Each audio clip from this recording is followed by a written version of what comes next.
সোনার গয়না পালিশ করার নামে হাতানোর চেষ্টা, পুলিশের জালে দুই অভিযুক্ত। সোনার গয়না পালিশ করার প্রলোভন দেখিয়ে প্রতারণার চেষ্টা, শেষমেশ পুলিশের তৎপরতায় ধরা পড়ল দুই অভিযুক্ত। ঘটনাকে কেন্দ্র করে এলাকায় চাঞ্চল্য ছড়িয়েছে পাইকার থাকা এলাকায়।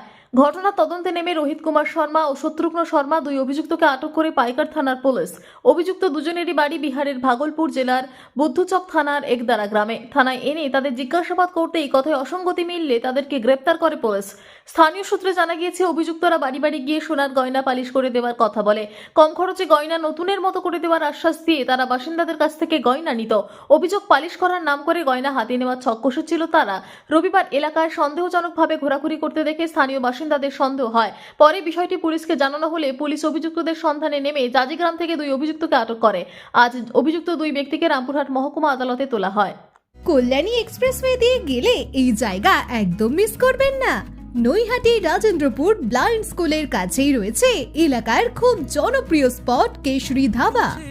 এখানে আসলেই তুমি পাবে একদম ফুড কোর্ট ফিল, স্পেশাল টি, কফি, মকটেল কাউন্টার, সঙ্গে চকলেটস আর আইসক্রিম সব এক জায়গায়।